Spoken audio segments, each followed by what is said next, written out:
আমাদের দেশের মাটিতে প্রেম কম থাকার কারণে অনেক মেয়েকে দেখতে পাওয়া যায় আত্মহত্যার পথ বেছে নেয়। স্বামী স্ত্রী মিল মোহব্বত না হবার কারণে অনেক মেয়েরা বিষ পান করে গলায় দড়ি নিয়ে ঝুলে পড়ে। অনেক মেয়েরা স্বামীর ভালোবাসা না পাবার কারণে বাপের বাড়িতে বসে থাকে, ভাই ভাবিদের গালাগালি শোনে। এই রকম ইতিহাস যেমন আমরা শুনতে পাই পেপার পত্র পত্রিকায়, অপরদিকে এটাও দেখতে পাই যে আমাদের দেশের মাটিতে তার স্ত্রীকে ভালোবেসে কোটি কোটি টাকা দিয়ে তাজমহল বানিয়েছিলেন। তার নাম হচ্ছে শাহজাহান। নাম জানেন? বইয়ের জন্য তাজমহল করেছিলেন কোটি কোটি টাকা খরচা করে। আজও তাজমহল পড়ে আছে, বেগমও নাই, শাহজাহানও নাই। আছে? নাই। কমরেড জ্যোতিবাবু বামফ্রন্টের সব থেকে দাপুটে নেতা ছিল। কমরেড জ্যোতিবাবু বেঁচে নেই। জি, বেঁচে নেই। প্রিয়রঞ্জন দাস মুন্সি রাজনৈতিক বক্তব্যের জাদুকর ছিলেন তিনি। বয়স্ক মানুষেরা জানেন, বেঁচে নেই। এই সেই মুর্শিদাবাদ, একটাও রাজা বাদশা বেঁচে নেই। আল্লাহ তাআলা বলছেন, মাল যদি কেউ জমা করে আর গুনে গুনে যদি রাখে আর এটা যদি ভাবে যে আমার মাল আমাকে বাঁচাবে, কখনোই বাঁচাতে পারে কে? না, বাঁচাতে পারে? অনেক মানুষ আছে না, সারা জীবন মাল কামাই করে যাচ্ছে, কামাই করে যাচ্ছে। কোনটা হারাম, কোনটা হালাল, কোনটা বৈধ, কোনটা অবৈধ, কোন রকমের জাত বিচার কিছু আছে? হ্যাঁ, ওর কাছে কিছু বলতে যান তা কি বলবে? নামাজ পড়বে, এখন বেটাদের ভবিষ্যৎ করছি। বুঝছে না? বলছে বেটাদের ভবিষ্যৎ করছি। চাচা এখানে আসুন, আপনি এখানে আসুন, আসুন, আপনাকে কিছু বলবো না আমি। এখানে আসুন, আসুন না, আর আপনাকে ডাকছি, এখানে আসুন। না, ভয় কেন? আসুন এদিকে। হ্যাঁ, পৃথিবী কার নাম আপনাকে দেখাচ্ছি। আপনার বয়স কত? 65। আপনার আব্বা বেঁচে আছে? কত বছর মারা গেছে? 30 বছর মারা গেছে ওনার আব্বা। 65 বছর ব্যক্তির মানে বয়স। আচ্ছা বলুন তো, 30 বছরে আপনার বাপের কবরের সাইডে কোনোদিন গিয়ে দোয়া করেছেন যে আল্লাহ আমার আব্বাকে ক্ষমা করে দাও? সত্যি কথা বলুন, আল্লাহর কসম আপনাকে অপমানের জন্য আমি ডাকিনি। আপনি আমার বাপের বয়সে আপনাকে অপমানের জন্য ডাকিনি। আপনাকে দিয়ে আমি জাতিকে একটা শিক্ষা, একটা বার্তা দিতে চাইছি। তাহলে আপনার আব্বা মারা গেছে 30 বছর, 30 বছর আপনি একবারও টাইম পাননি যে আপনার আব্বার কবরের সাইডে গিয়ে যে আল্লাহ আমার আব্বাকে একটু ক্ষমা করে দাও, এটা বলার সময় হয়নি। যান গিয়ে বসুন। এর নাম পৃথিবী। এর নাম কি? পৃথিবী। কার জন্য এত সম্পদ এক জায়গায় করছেন? ওনার আব্বাও কিন্তু এটা বলেছিল, ছেলের ভবিষ্যৎ করছি, ছেলের ভবিষ্যৎ তৈরি করছি। ছেলের ভবিষ্যৎ করতে গিয়ে এক পর্যায়ে হারাম টাকা উপার্জন করে, এক পর্যায়ে চুরি ছিনতাই সমস্ত কিছু করে বেটার জন্য বিশাল ধনভাণ্ডার রেখে গেছে। ফল হচ্ছে এই 30 বছর মরে যাবার পরেও বেটা একবারও টাইম পেল না কবরের ধারে গিয়ে বলতে রব্বির হামহুমা কামা রব্বায়ানি সাগীরা। আপনি কি আশা করছেন আপনার বেটা বলবে? হ্যাঁ, কখনো বলবে না, কখনোই বলবে না। কার ভবিষ্যৎ করছেন? কারো কোনো ভবিষ্যৎ নেই। আপনাকে একটা কথা বলে দিচ্ছি, মনোযোগ সহকারে শুনুন। উপর বাংলার একজন বিখ্যাত লেখক, বড় একজন আলেম, ডক্টর আসাদুল্লাহ গলিব, নাম সকলেই জানেন। প্রখ্যাত আলেম সারা বাংলাদেশে। ডক্টর আসাদুল্লাহ গালিব সিরাতুর রাসূল নামক একটা বই লিখেছেন। আল্লাহ নবী সাল্লাল্লাহু আলাইহি ওয়াসাল্লামের সংক্ষিপ্ত আকার একটা জীবনী প্রকাশ তিনি করেছেন বাংলাতে। বইটা আমি প্রতিনিয়ত পড়ি, প্রায় দিন দেখি কোন জায়গায় কি বলছেন। শেষের দিকে তিনি একটা কথা লিখেছেন, কথাটা আপনার সামনে আমি নকল করছি, দেখুন তো কেমন লাগে। এক, পৃথিবী থেকে হযরত মুহাম্মদ সাল্লাল্লাহু আলাইহি ওয়াসাল্লাম চলে গেছেন, দিনটা কি ছিল? কি বার? কি বার? একজন বলছে মঙ্গলবার, মানে ও কিছুই বুঝে না আর কি, বুঝলেন তো? সোমবার, সোমবার, তাই তো?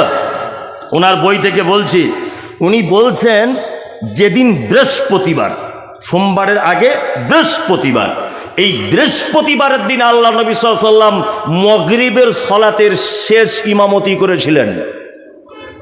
2 রাকাতে যে আয়াত অর্থাৎ যে সূরা তেলাওয়াত করেছিলেন সেই সূরাটির নাম হচ্ছে সূরা মুরসালাত। শেষ যে আয়াত তিনি তেলাওয়াত করেছিলেন পৃথিবী থেকে বিদায় হয়ে যাবার আগে, সেই আয়াতটির শব্দ ছিল এই, ফাবি আইয়্যা হাদিসিম বাদাহু ইউমিনুন। আল্লাহ তাআলা বলতে চাইছেন এরপরেও কি তোমরা অন্য কোনো কথার উপর ঈমান আনবে? নবীজি যেন উম্মতদের জন্য বার্তা দিতে চাইছেন যে আমার পরেও কি তোমরা অন্য কোনো কিতাবের উপরে তোমরা ঈমান নিয়ে চলে আসবে। এশার আজান হচ্ছে মসজিদে, হাইয়া আলাস সালাহ হাইয়া আলাস সালাহ, বেলাল আজান দিচ্ছে। আল্লাহ রাসূল ওযু করলেন, যেভাবে উনি লিখেছেন আমি সেইভাবে বলছি, চুল পরিমাণ এদিক ওদিক করছি না, তারপরেও আমি মানুষ, বলতে গেলে মিস হতে পারে। একবার ওযু করলেন, ওযু করার পর আল্লাহ রাসূল বেহুশ হয়ে গেলেন, আবার ওযু করলেন, আবার বেহুশ হয়ে গেলেন, আবার ওযু করলেন। বেহুশ হয়ে যাবার আগে আল্লাহ রাসূল আবু বকরের দিকে ইশারা করে বলছেন, আবু বকর ইমামতি করতে চলে যাও। হযরত আবু বকর ইমামতি করতে গেলেন বটে, কিন্তু মন চাইছে না। কারণ হচ্ছে একটা, যে বিশ্ব নবী তখন বেঁচে আছেন। হযরত আবু বকর সিদ্দিক রাদিয়াল্লাহু তাআলা আনহু আল্লাহ রাসূল বেঁচে থাকার অবস্থায় 17 ওয়াক্তের ইমামতি করেছেন। 17 ওয়াক্তের। বৃহস্পতিবার আল্লাহ রাসূল আর নববীতে ঢুকতে পারেননি, শুক্রবার আর ঢুকতে পারেননি নববীতে। শনিবারের দিন সকালে আল্লাহ রাসূল সাল্লাল্লাহু আলাইহি ওয়াসাল্লাম একটু সুস্থতা বোধ করলেন। আয়েশাকে বলা হলো, আয়েশা, 2 জন কোন সাহাবীকে ডাকা হোক। 2 জন সাহাবীকে আম্মাজান আয়েশা পর্দার আড়াল থেকে ডাকলেন। তারা এসেছে। আল্লাহ নবী সাল্লাল্লাহু আলাইহি ওয়াসাল্লাম 2 জন সাহাবীর কাঁধে ভর দিলেন। ভর দেওয়ার পরে মসজিদে নববীতে ঢুকছেন। হযরত আবু বকর তখন যোহরের নামাজের ইমামতি করছেন। হযরত আবু বকর বুঝতে পেরেছেন আল্লাহর নবী সাল্লাল্লাহু আলাইহি ওয়াসাল্লাম মসজিদে নববীতে ঢুকছেন। এই বুঝতে পারার কারণে হযরত আবু বকর পিছনে চলে আসার জন্য মনস্থির করলেন।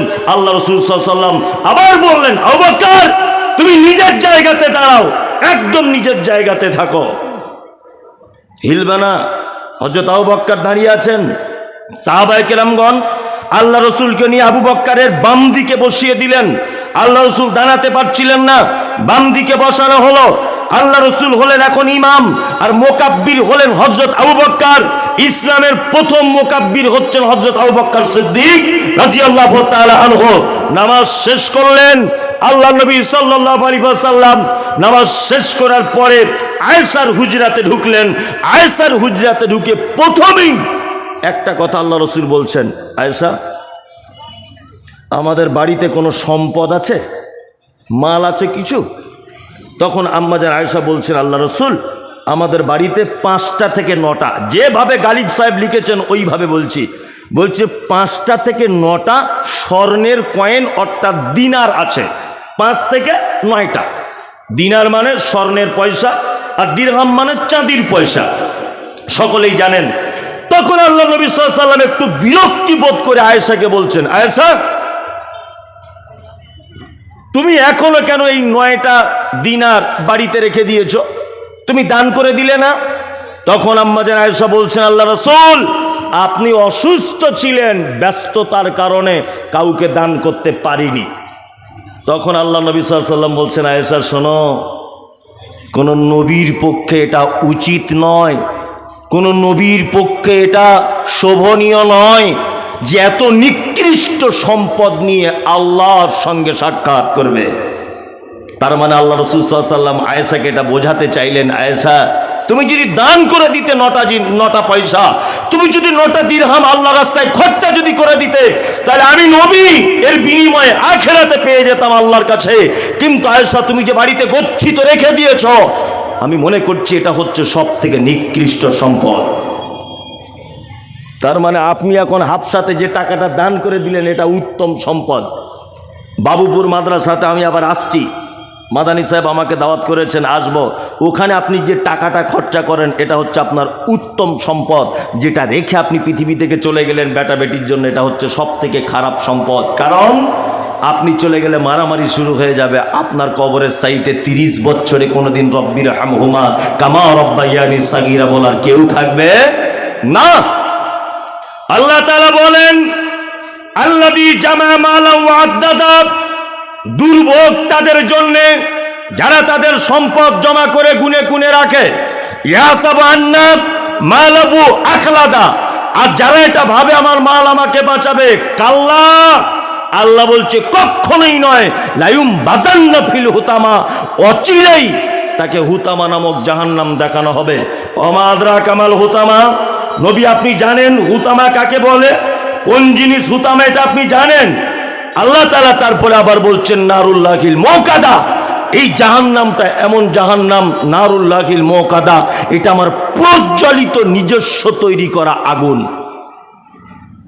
আল্লাতি তাত্তালিউ আলাল আফইদা, এই আগুনের এত তীব্রতা যে মানুষের অন্তঃকরণ পর্যন্ত পুড়িয়ে ছাই করে দেওয়া হবে। ইন্নাহা আলাইহিম মুসাদা, তাদেরকে জাহান্নামীদেরকে এই হুতামা নামক জাহান্নামে দিয়ে বেঁধে রাখা হবে। ফি আমাদিম মুমাদ্দাদা, লম্বা লম্বা বড় বড় খুঁটিতে তাদেরকে পেঁচিয়ে বাঁধা হবে।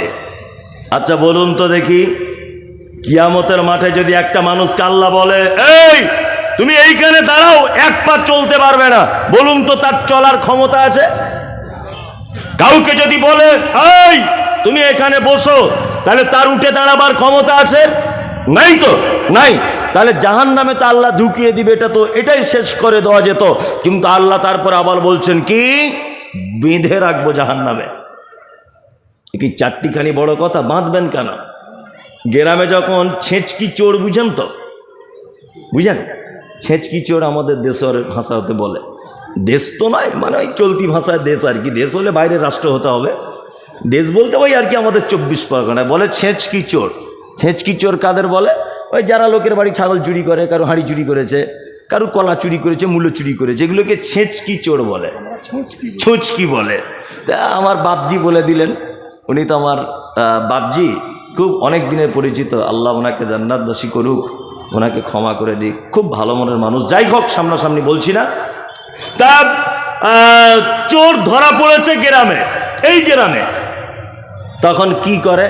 গ্রামের যে প্রধান হয়, মেম্বার হয়, ওই চোরটাকে ধরে ওই ল্যাম্প পোস্টে বাঁধে, আর বেঁধে দিয়ে কি বলে?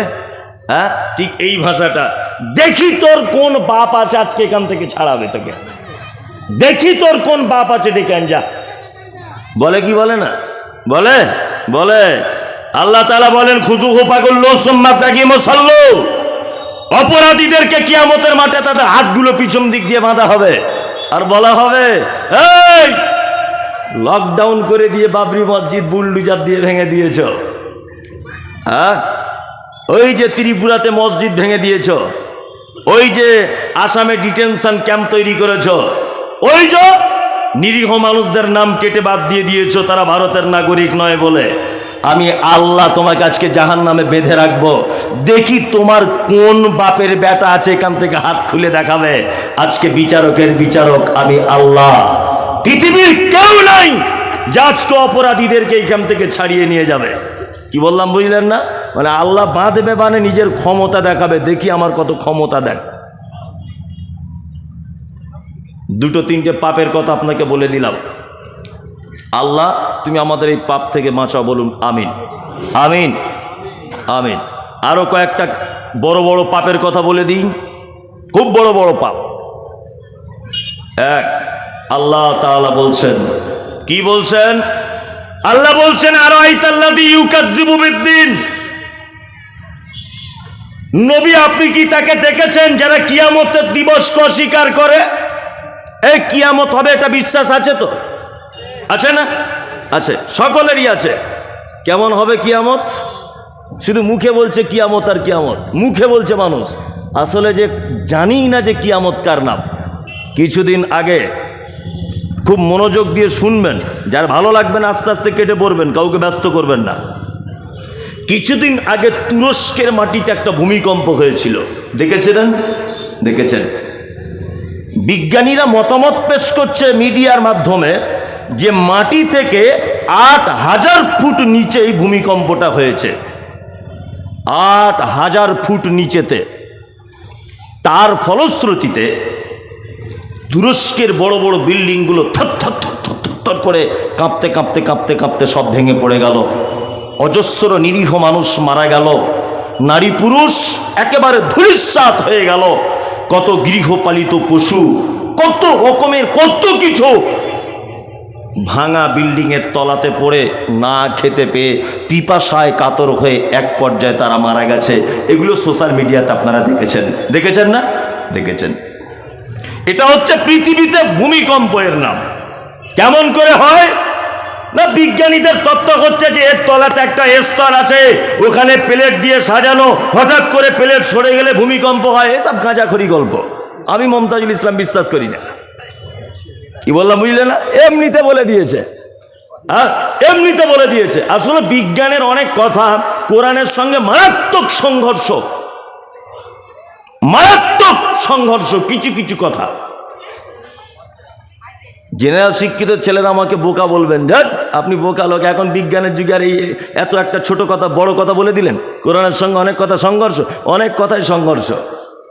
এতদিন ধরে কিছুদিন একটা কথার সংঘর্ষ ছিল, কিছুদিন আগে নাসার বিজ্ঞানীরা প্রমাণ করেছে, বলছে এর উপরেও নাকি আর একটা জগৎ আছে যেখানে মানুষ বসবাস করতে পারবে, অক্সিজেন সব কিছু রেডি, সব মানুষ বসবাস করার উপযোগী। হ্যাঁ, তোমার গবেষণার কালকে তুমি গবেষণা করে এই কথা বলেছ, আর আমার আল্লাহ বলেছে 7 তবক আসমান তৈরি করেছে হবে।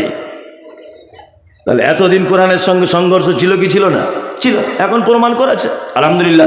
যাই হোক, তা বলছে এইরকম ভাবে কাঁপতে কাঁপতে পৃথিবীতে ভূমিকম্প হয়। কিয়ামতের দিনের ভূমিকম্প কেমন জানেন? আল্লাহ তাআলা বলছেন, ইজাজুল জিলাতিল আরজু জিলজালাহা ওয়া আখরাজাতিল আরদু আসকালাহা। অবশ্যই কিয়ামতের দিনের ভয়াবহতা, জিলজাল বড় কঠিন। কত কঠিন? আল্লাহ তাআলা বলছেন, ওয়া আখরাজাতিল আরদু আসকালাহা, নিচে থাকা ভারী সম্পদগুলিকে উপরে তুলে দেওয়া হবে। ঢালাই মেশিনে দেখেছেন মশলা যেমন মাখে, ঠিক কিয়ামতের দিনের ভূমিকম্প তেমন হবে। আল্লাহ তাআলা বলেন, কি বলছেন? ইয়া আইয়ুহান নাসু তাকু রাব্বাকুম ইন্না জালজালাতাস সাআতি শাইউন আযীম। নিশ্চয়ই কিয়ামতের দিবসের ভূমিকম্প বড় ভূমিকম্প। আল্লাহ তাআলা বলছেন, হে মানুষ, তোমরা তোমাদের রবকে ভয় করো। ইন্না জালজালাতাস সাআতি শাইউন আযীম, নিশ্চয়ই কিয়ামতের দিবসের ভয়াবহতা বড় কঠিন ভয়াবহতা। কেমন ভয়াবহতা? আল্লাহ তার পরের আয়াতে আবার বলেন, ইয়াউমা তারাউনা তাযহালু কুল্লু মুরজিআতিন আম্মা আরজাত ওয়া তাযাউ কুল্লু যাতি হামলিন হামলাহা ওয়া তারান নাসা সুকারা ওয়া মা হুম বিসুকারা ওয়ালাকিন্না আযাবাল্লাহি শাদীদ। কিয়ামতের দিবসটা এত কঠিন হবে যে একজন গর্ভধারী মা নিচের দিক দিয়ে তার বাচ্চা পড়ে যাবে, মা বুঝতে পারবে না বাচ্চা কোন দিকে গেল। 2, দুগ্ধদানকারিণী মা তার বাচ্চাকে সেদিন দুধ পান করাতে ভুলে যাবে। 3, মানুষগুলোকে দেখতে পাওয়া যাবে, মানুষ সব মাতালের মতো করে ঘুরবে কিয়ামতের মাঠে। আল্লাহ তাআলা বলছেন, অমা হুম বিসুকারা, একজনাও তারা মদ পান করেনি। ওয়ালাকিন্না আযাবাল্লাহি শাদীদ, শুধু আমার কঠিন আযাবের ভয়ে মানুষ সেদিন মাতালের মতো করে ঘুরবে। এর নাম কিয়ামতের মাঠ। আমরা মুসলিম যারা ঈমানওয়ালা, আমরা এই কিয়ামতের মাঠকে বিশ্বাস করি কি করি না? করি। আল্লাহ সুবহানাহু ওয়া তাআলা বলছেন, আরাইতাল্লাযী ইউকাজ্জিবু বিদ্দীন, নবীকে বলছেন, নবী আপনি কি তাদেরকে দেখেছেন যারা কিয়ামতের দিবসকে অস্বীকার করে? কারা তারা? ফাযালিকাল্লাযী ইয়াদুল ইয়াতীম, যারা এতিমকে গলা ধাক্কা দিয়ে বাড়ি থেকে বার করে দেয়। এতিম বুঝেন কাকে বলে? যার আব্বা নেই, এখনো যৌবনে পদার্পণ করেনি, এ হচ্ছে এতিম। একজন লোক আল্লাহ রসুলকে এসে বলছেন, আল্লাহ রসুল, আমার হৃদয়টা খুব শক্ত, কঠিন মনের মানুষ আমি। তা আল্লাহ রসুল সাল্লাল্লাহু আলাইহি ওয়াসাল্লাম বলছেন, এক কাজ করো, তোমার প্রতিবেশী কোন এতিম বাচ্চার মাথায় হাত বুলিয়ে দাও, দেখবে আল্লাহ চাইলে তোমার অন্তরটাকে নরম করে দিবে। কি বললাম বুঝলেন? আপনাকে এর আগেও বলেছি সোশ্যাল মিডিয়াতে, আবার আজকে কাছে পেয়ে বলছি যে আপনি চকলেট কিনতে গেছেন আপনার পোতার জন্যে। কার জন্যে? পোতার জন্যে। চকলেট 10টা চকলেট কিনেছেন। ওই দোকানি এক সাইডে আপনাদের পাড়া শফিকুলের বেটা, শফিকুল কিছুদিন আগে রোড অ্যাক্সিডেন্টে মারা গেছে, ওর বেটাটা আপনার চকলেটের দিকে বারবার ফ্যাল করে এরকম করে তাকিয়ে আছে, বারবার দেখছে। আপনি আপনার পোতাকে এক হাতে ধরলেন আর 10টা চকলেট পকেটে ভরে নিয়ে বাড়ি চলে এলেন। জি, আপনার কাছে বিনীত অনুরোধ, যে আপনি অন্তত একটা চকলেট ভেঙেও ওর হাতে দেন। কিছু মানুষ আছে দেখবেন ওরা খুব সস্তায় জান্নাত যেতে চায়, খুব সস্তায়। যেমন এই যে হজ করলে নাকি সব গুনাহ মাফ হয়ে যায়। সত্যিই এটা আল্লাহ রসুলের হাদিস। যে হজ করে চলে এলো সে মাসুম বাচ্চার মতো হয়ে গেল, নিষ্পাপ শিশুর মতো, তাই তো স্যার? একদম নিষ্পাপ। এটা এক শ্রেণীর ধনী লোকেরা সস্তায় পরিণত করেছে। একবার হজ করেছে দেখবেন আবার চলে যাচ্ছে আর একবার, দুইবার ফরজ হজ হয়ে গেল, এবার প্রতি বছরে দেখছি ওমরা করতে যাচ্ছে, প্রতি বছরে। মানে ও ভেবেছে যে জান্নাত আর অন্য কোথাও নেই, মক্কা মদিনাতেই আছে, এটা ও ভেবেছে আর কি। আর ধনী লোক ও ভেবেছে বছরে 1 লাখ টাকা খরচা হবে, তাই কি হবে, কি বলছি বুঝতে পারছেন? কিন্তু ওর বাড়ির পাশের একটা বিধবা মেয়ে আজকে 3 মাস যাবৎ অর্থের কারণে ডাক্তার দেখাতে পারছে না। এই লোকটা ওর কোনোদিন খোঁজ নেয় না। কি বললাম বুঝলেন? কিছু কিছু লোক আছে খুব শিয়ানা, ভিখারিকে ভিক দেয় না, অথচ ইমাম সাহেবের যেদিন পালি হয় সকালবেলা জিজ্ঞাসা করতে যায় কি খাবেন, খাসি খাবেন? খাসি না না, আমি তো খাসি খাই না, পেটের প্রবলেম। কি খাবেন? ইলিশ। ও জীবনে ভিখারিকে ভিক দেয় না, ও ইমাম সাহেবকে জিজ্ঞাসা করতে যাচ্ছে কি খাবেন, তার মানে কি ও শিয়ানা চিজ। ও জানে ভিখারিকে খেলে অ্যাডভার্টাইজ হবে না, ইমাম সাহেবকে খেলে অ্যাডভার্টাইজ হবে। সারা গ্রামে কোনোদিন যদি ভুল করে একবার বলে দেয় ইমাম সাহেব জুম্মার খুতবায় যে ওই আশরাফুল ভাইয়ের বাড়িতে খাসির মাংস খাওয়া হলো, তাহলে হয়ে গেল অ্যাডভার্টাইজ। কি বললাম বুঝলেন না? অ্যাডভার্টাইজ। এরকম লোক আপনাদের এলাকায় নেই, আমাদের ওদিকে আছে, এদিকেও আছে, এটা আমি বলবো না। যাই হোক, অ্যাডভার্টাইজ শুধু প্রত্যেকবারে। ও ভেবেছে মনে হয় প্লেনে করে গিলেই মনে হয় ওখানে জান্নাত বসে আছে। খ্যাপা কোথাকারে খ্যাপা, জান্নাত তোমার বাড়ির পাশেও আছে। একটা এতিম বাচ্চা ছেলেকে সহযোগিতা করো, দুস্থকে সহযোগিতা করো। এই মাদ্রাসা বাবুপুর মাদ্রাসা আমি অনেকবার এসেছি, কত এতিম বাচ্চারা পড়ে। কেন গিয়ে আপনার বাড়িতে মাঠে ফসল হয়েছে, মাদ্রাসায় গিয়ে দিয়ে আসুন। মাদানিকে জিজ্ঞাসা করুন যে কটা এতিম আছে, হ্যাঁ, প্রত্যেকের জন্য একটা পাঞ্জাবির কাপড়, একটা লুঙ্গি বা 100 করে টাকা 2-6 মাস পরে পরে একবার করে গিয়ে দিয়ে আসুন না। কোথায় আপনি জান্নাত খুঁজতে চাইছেন? এখানে বাড়ির পাশে বাবুপুরে জান্নাত, হাফসাতে জান্নাত, হ্যাঁ, এইখানে জান্নাত ঘোরাঘুরি করছে। ও এই জান্নাত খুঁজে পায় না। ও যাচ্ছে এখান থেকে দুবাই ভাড়া হয়ে মক্কাতে, বারবার দেখছে ওমরা করছে বছরে বছরে। সস্তায় জান্নাত পেতে চাইছে, অথচ এই সস্তার জান্নাতগুলোর পছন্দ হলো না। কথা বাস্তব বলছি না অবাস্তব? এতিমদের সঙ্গে কখনো খারাপ ব্যবহার করবেন না, যত পারবেন তাদের পাশে থাকবেন। 2 আল্লাহ তাআলা তারপরে বলছেন ওয়ালা ইয়াহুজ্জু আলা তুআমিল মিসকিন, যারা মিসকিনদেরকে খাদ্য দানে উৎসাহিত করে না। ফকির আর মিসকিন দুটো শব্দ বাজারে চলে। ফকির ওই লোক যার কিছু আছে তারপরেও তার সমস্যা মেটে না, অপরের মুখাপেক্ষী হতে হয়, এ হচ্ছে ফকির।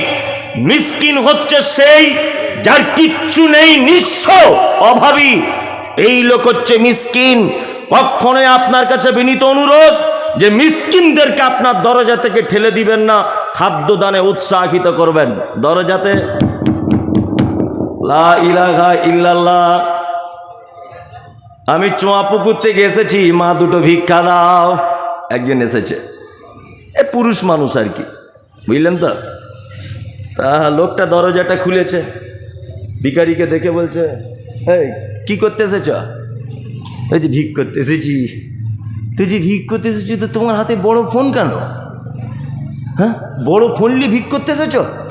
ওখান থেকে ঢং খুঁজে পায় না, বড় অ্যান্ড্রয়েড সেট নিয়ে ভিক করতে এসেছে।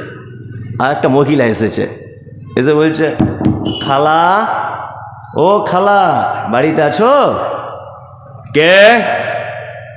না আমি এই বাবুপুর থেকে এসেছি, মেয়ের বিয়ের জন্য কিছু যদি দিতেন খুব ভালো হতো। দরজাটা খুলেছে, বাড়ির মহিলাটা খুলে বলছে ঢং দেখো, আমার স্বামী ঠিকাদারি করে, এত দামি শাড়ি পরে না, তুমি তো মিনু শাড়ি পরে ভিক করতে এসেছো, তোমার লজ্জা শরম নাই? এখান থেকে আর একজন এসেছে, একদম ল্যাংড়া মানুষ। সে যখন ভিক্ষা চাইছে তখন বলছে এই নামাজ পড়িস? নামাজ পড়ি না। এই রোজা করিস? রোজা করি না। ভাই কিছু দাও তো দেবে না, তো বেশি কিছু আমাকে বলো না, আমি পালাবো। ভালো করে বুঝবেন, নামাজ পড়িস গ্রামের আর 5টা লোককে বলতে গেছেন? আপনার বাপকে বলেছেন কোনোদিন? আপনার বেটাকে বলেছেন? ওকে কেন বলতে গেলেন? ওকে বলতে গেলেন এই কারণে যাতে আপনার ভিক্ষাটা দিতে না হয়, এটা একটা অভিনয়। কি বললাম বুঝলেন না? যাতে দিতে না হয়, অথচ নিজের একটা বেটাও নামাজ পড়ে না। কি বলছি বুঝতে পারছেন? জি। তাহলে 3 জনকে 3টে অভিনয় করে আপনি বাড়ি পাঠিয়ে দিলেন। বলুন তো, সারা পৃথিবীর সব থেকে এই মুহূর্তে খারাপ মানুষ আপনার চোখে কে হতে পারে? কে আপনার চোখে এই মুহূর্তে খারাপ মানুষ কে হতে পারে? তসলিমা নাসরিন একটু পরেশগার মেয়ে নাকি? এ খারাপ মেয়ে একটা ধরে নেন, তাই তো? হ্যাঁ, আপনি ধরে নিতে পারেন এই দেশের মাটিতে অনেক মানুষ আছে যারা হযরত মুহাম্মাদের ব্যাপারে কটু কথা বলে, যারা মাদ্রাসা মসজিদের ব্যাপারে কুমন্তব্য করে। এরা ভালো লোক না খারাপ লোক? খারাপ লোক, তাই না? শুয়োর কুকুর ভালো প্রাণী না খারাপ? খারাপ। তা আল্লাহ সুবহানাহু ওয়া তাআলা এদেরকে রুজি দেয়। ফিলিস্তিনের মাটিতে আপনারা দেখতে পাচ্ছেন যে ইসরায়েলেরা মসজিদে আকসার উপরে তারা বোম মারছে, মসজিদ আকসা ভেঙে ফেলবে, দখল করবে, চক্রান্ত চলছে। ফিলিস্তিনের অহরহ প্রতিনিয়ত একটা রুটিন অনুযায়ী শিশুদেরকে, নারীদেরকে, কন্যা পুরুষ সবাইকে লাগাতার হত্যা লীলা চলছে। বলুন তো, যারা এই হত্যা করছে এরা ভালো লোক না খারাপ লোক? ভালো লোক না খারাপ লোক? খারাপ লোক, তাই না? আরে ইসরায়েলের ইহুদিদেরকে রুজি দেয় কে? কে? আল্লাহ। আল্লাহ যদি ইসরায়েলের ইহুদিদেরকে যদি রুজি দেয়, তাদেরকে যদি রুজি থেকে বঞ্চিত না যদি করে, তাহলে তুমি ওকে 1 টাকা ভিক্ষা দিবে নামাজ পড়ে কিনা, কোন শাড়ি পরে আছে, হাতে কত দামের মোবাইল, এটা তোমার জিজ্ঞাসা করার দরকার কি? হ্যাঁ, এটা তোমার জিজ্ঞাসা করার দরকার কি? দিবে তো তুমি তাকে 1 টাকার একটা কয়েন। আর সব থেকে বড় কথা শুনে রেখে দেন, সব থেকে দামি কথা আপনি শুনুন, যে আপনার কাছে কোনো ভিখারি চাইতে আসছে মানে আপনি তখন ভাববেন যে আমি আল্লাহর তৈরি করা একটা মখলুক, আমি আল্লাহর একটা সৃষ্টি। তা আমি কত বড় ভাগ্যবান, আল্লাহর আর একটা সৃষ্টি, সে আমার কাছে তার খাদ্য চাইছে বা আমার কাছে তার অভাবের জন্য হাত পেতেছে। তাহলে আপনি উত্তম নয় কি? উত্তম নয় কি? উত্তম। অভাবী, দুস্থ, অনাথ, এতিম, অসহায়, মিসকিনদের পাশে দাঁড়াবো ইনশাল্লাহ। ইনশাল্লাহ। আমাদের তো আবার দাঁড়ানো নয়, দাঁড়ানোরও অনেক ঢং।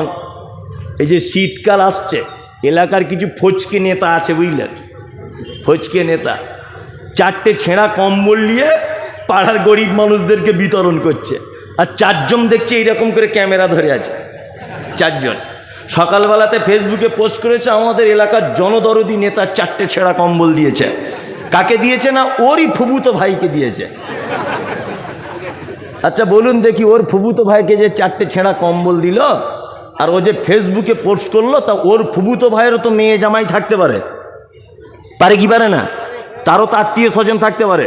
তা তার মেয়ে যখন সোশ্যাল মিডিয়াতে দেখবে যে আমার আব্বাসকে গরিব বলে রাস্তায় দাঁড়িয়ে কম্বল নিতে হচ্ছে আমার আব্বার, শ্বশুর বাড়িতে মেয়েটা আর বড় হয়ে কোনোদিন মুখ তাকিয়ে কথা বলতে পারবে?